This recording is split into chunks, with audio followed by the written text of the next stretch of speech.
Is all about working smarter, not harder. So Jessica, I'm so sorry to interrupt you. The president is coming out, so we need to get to that, and hopefully we can get back to you speaking about the bridge collapse. Let's listen in. I've been in Baltimore Harbor many times, and the bridge collapsed, sending several people in vehicles into the water, into the river, and multiple U.S. Coast Guard units, which are stationed very nearby, thank God, were immediately deployed along with local emergency personnel. And the Coast Guard is leading the response to the port, where representatives from the Federal Highway Administration, the FBI, the Department of Transportation, the Army Corps of Engineers, as well as Maryland officials and Baltimore Police and Fire, are all working together to coordinate an emergency response. Officials at the scene estimate 8 people were unaccounted for still. Not still, were unaccounted for. That number might change. 2 have been rescued, 1 without injury, 1 in critical condition. And the search and rescue operation is continuing for all those remaining as we speak.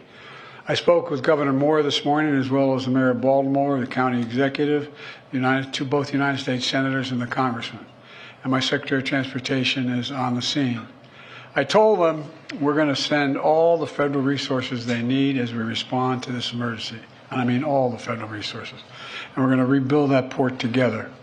Everything so far indicates that this was a terrible accident. At this time, we have no other indication, no other reason to believe there's any intentional act here. Personnel on board the ship were able to alert the Maryland Department of Transportation that they had lost control of their vessel, as you all know and reported.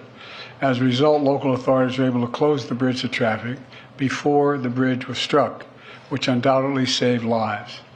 And our prayers are with everyone involved in this terrible accident and all the families, especially those waiting for the news of their loved one right now. I know every minute in that circumstance feels like a lifetime. You just don't know. It's just terrible. We're incredibly grateful for the brave rescuers who immediately rushed to the scene, and to the people of Baltimore who want to say, we're with you. We're going to stay with you as long as it takes. And like the governor said, you're Maryland tough, you're Baltimore strong, and we're going to get through this together. And I promise we're not leaving. Here's what's happening now. The search and rescue operation is our top priority.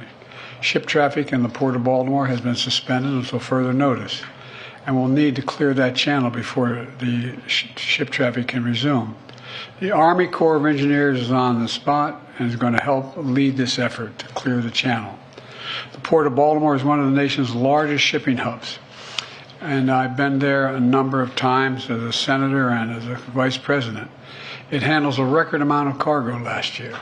It's also the top port in America for both imports and exports of automobiles and light trucks.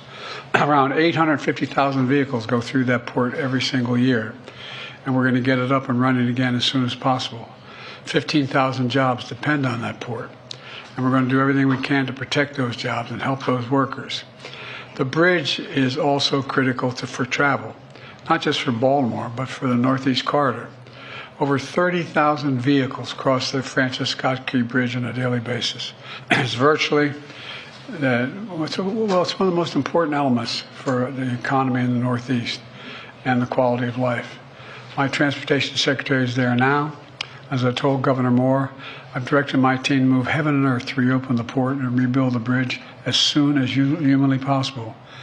And we're going to work hand in hand with the support of Maryland to support Maryland whatever they ask for. We're going to work with our partners in Congress to make sure the state gets the support it needs.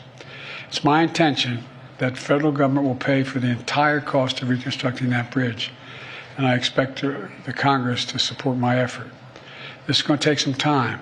The people of Baltimore can count on us, though, to stick with them at every step of the way until the port is reopened and the bridge is rebuilt. You know, we're not leaving until this job gets done. Not leaving until then. So I just want to say God bless everybody who everyone harmed this morning and their families. And may God bless the first responders, many of whom risking their lives.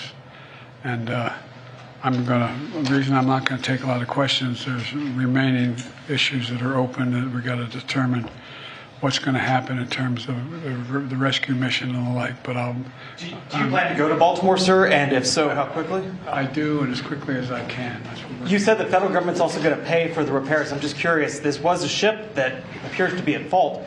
Is there any reason to believe that the company behind the ship should be held responsible? And then also, you that mentioned could be, but we're not going to wait for that to happen. We're going to pay for it to get the bridge rebuilt and opened. What did you make of Israel's decision not to attend this meeting this week? Oh, I don't want to get into that. We're I'll going have plenty of time to talk about Rafah. You mentioned the port. Can I ask about cars? About the port. All right, the president speaking for a little less than 5 minutes there, talking about the bridge collapse that happened, of course, in Baltimore this morning. 30,000 cars a day crossing that bridge. This happened overnight.